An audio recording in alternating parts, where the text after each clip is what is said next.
Hello guys, welcome you all. Question number 15 solve करते हैं, exercise का चैप्टर नंबर 39 है ना। Consider the situation in the previous problem. Previous problem में क्या थी, एक आरएलसी सर्किट थी। क्वेश्चन नंबर 14 में एक आरएलसी सर्किट थी जिसमें आर की वैल्यू कितनी थी, आर की वैल्यू थी 300, ठीक है ना। आर की वैल्यू थी 300 ओम, एल की वैल्यू थी 1 हेनरी, ठीक है, और सी की वैल्यू थी 20 माइक्रो फराडे, ठीक। और जो यहाँ पर ये जो सोर्स है उसकी फ्रीक्वेंसी अपने को दे रखी थी 50/पाई, है ना।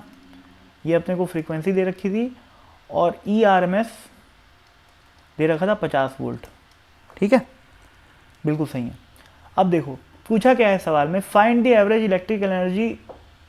Electric field energy stored in the capacitor and the average magnetic field energy stored in the coil. तो मैं बात करता हूँ सबसे पहले कैपेसिटर की। कैपेसिटर में अगर किसी भी इंस्टेंट पे कैपेसिटर में अगर मेरे को एनर्जी निकालनी है तो मैं क्या करूँगा, हाफ सी वी स्क्वायर। ये इंस्टेंटेनियस एनर्जी है, ये वी क्या है, instantaneous voltage across the capacitor. अब देखो यार, अब इस एनर्जी का एवरेज निकालना है अपने को। किसी भी चीज़ का एवरेज निकालने का एक तरीका होता है। मान लेते हैं कि अपने को x का एवरेज निकालना है, ठीक है, x वेरिएबल है और उसका एवरेज निकालना है। तो अपन क्या करते हैं, x dt upon integral dt। ये जो चीज़ है वो अपने को क्या देती है, x का एवरेज देती है, अगर x is a function of time, ठीक है। तो किसी भी चीज़ का एवरेज निकालना अपन समझ गए, है ना। अब देखो भाई, अब यहाँ पर एवरेज अगर अपने को एनर्जी E का निकालना है तो मैं क्या करूँगा, E average is equal to E D T integral D T लिखूँगा, ठीक है, integral E D T upon integral D T. Integral E D T क्या हो जाएगा, देखो, integral half C V square D T upon integral D T. अब ध्यान से देखो, ये हाफ और सी तो कांस्टेंट है ना, हाफ और सी अगर कांस्टेंट है तो ये इंटीग्रेशन से बाहर चले जाएगा, ठीक है। तो मैं इसको मिटा देता हूँ, हाफ और सी को, और उसको इंटीग्रेशन के बाहर लिख देता हूँ, ठीक है, हाफ सी को। अब देखो इतने टर्म को ध्यान से, ये चीज़ क्या लिखी हुई है, ये लिखा हुआ है मीन स्क्वायर, ठीक है ना। क्योंकि किसी भी चीज़ का मीन स्क्वायर निकालने के लिए क्या करते हैं, जैसे x का मीन स्क्वायर निकालना हो तो क्या करते हैं, एक्स स्क्वायर डी टी का इंटीग्रल अपॉन डी टी का इंटीग्रल, ये होता है मीन स्क्वायर वैल्यू। और रूट मीन स्क्वायर वैल्यू क्या होती है, अंडर रूट लगा देते हैं, ठीक है ना। तो बेसिकली ये जो टर्म लिखा हुआ है पूरा का पूरा इस गोले के अंदर, वो लिखा हुआ है वी आर एम एस का स्क्वायर, ठीक है ना, यानी कि mean square value of voltage लिखा हुआ है। मीन स्क्वायर मतलब क्या हुआ, रूट मीन स्क्वायर का स्क्वायर, ठीक है ना।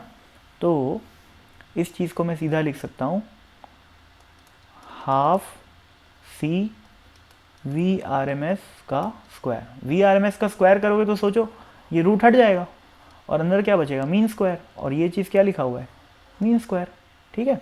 तो अपने को सिंपल क्या करना है, एनर्जी का एवरेज निकालने के लिए half C V R M S का स्क्वायर करना है, ठीक है। तो कर लेते हैं, हाफ सी की वैल्यू क्या है, 20 माइक्रोफेराड है, तो 20 इंटू 10⁻⁻⁶।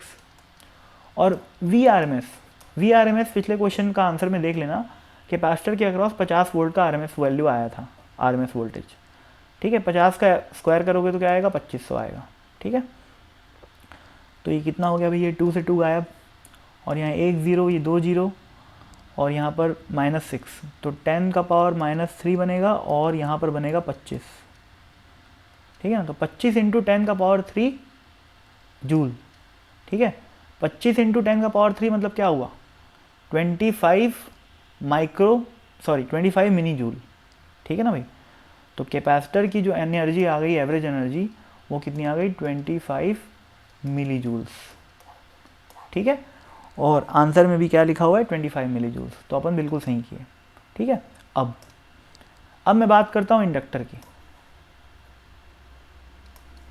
इंडक्टर में एनर्जी क्या होती है, इंस्टेंटेनियस एनर्जी हाफ Li², ठीक है।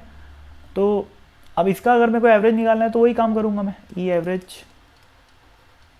Is equal to E D T का integral upon integral D T, ठीक है। ई डी टी करूँगा, ई की वैल्यू पुट करता हूँ हाफ Li² डी टी, है ना, अपॉन इंटीग्रल डी टी। सोचो इसमें से भी हाफ और L बाहर आ जाएगा, बचेगा क्या, I² डी टी का integral upon integral D T. ये चीज़ क्या लिखी हुई है, फिर से ये लिखा हुआ है IRMS का स्क्वायर, ठीक है ना। तो ये बन गया हाफ L IRMS का स्क्वायर। अब वैल्यू पुट कर दो, ठीक है ना, पुट करते हैं 1/2, L की वैल्यू 1 थी और IRMS कितना आया था, 0.1 आया था। पिछले बार की क्वेश्चन नंबर 14 में देख लेना, RMS वैल्यू ऑफ करंट 0.1 आई थी, ठीक है। तो 0.1 का स्क्वायर, तो ये क्या बन जाएगा 0.01/2 यानी कि 0.005, यानी कि अब ये 0.005 जूल्स में आया है ना, तो ये क्या हो गया 5 मिली जूल, ठीक है ना भाई। ये इसका राइट आंसर हो गया। आंसर चेक कर लेना, 5 milli joule is the answer, ठीक है ना। तो बेसिकली मैंने क्या किया है, RMS, VRMS और IRMS की जो डेफिनेशन होती है, जो उसकी मैथमेटिकल उसका जो एक्सप्रेशन होता है, उसको यूज़ करके बीच में ही कैलकुलेशन को स्टॉप कर दिया। जैसे मैं चाहता तो इसको पूरा कैलकुलेट करता, पर इसको कैलकुलेट करने के लिए मेरे को क्या चाहिए, I as a function of time चाहिए। कहाँ से लाऊं मैं, मेरे को पूरा क्वेश्चन सॉल्व करना पड़ता, I as a function of time निकालना पड़ता, बहुत मुश्किल काम है, ठीक है ना। इसलिए मैंने IRMS की डेफिनेशन को यूज़ किया और सीधा इसको लिख लिया IRMS, जो कि मैं पिछले क्वेश्चन में कैलकुलेट कर चुका हूँ, ठीक है ना। और सेम काम अपन यहाँ पर भी किए थे। VRMS की डेफिनेशन को यूज़ की, किसी भी चीज़ के RMS वैल्यू को लिखना आपको आना चाहिए, किसी भी चीज़ का एवरेज लिखना आपको आना चाहिए, किसी भी चीज़ का आपको मीन स्क्वायर लिखना आना चाहिए, ये बहुत इंपॉर्टेंट है, ठीक है ना। तो मैं समराइज़ करने के लिए एक बार आपको वो तीनों चीज़ लिख के दे देता हूँ। कोई भी क्वांटिटी x है जिसका अगर एवरेज निकालना है तो आप क्या करोगे, simply x dot D T upon integral D T, ठीक है। x का मीन स्क्वायर वैल्यू निकालनी है तो x² डी टी, मीन तो निकालना है, मीन मतलब होता है एवरेज, ठीक है, लेकिन किसका, स्क्वायर का। तो x² डॉट डी टी किया और अपॉन डी टी कर दिया। फिर अगर रूट मीन स्क्वायर निकालना है तो क्या करोगे, root of mean square value, ठीक है ना। बस ये तीन चीज़ आपको ध्यान रखनी है, ठीक है।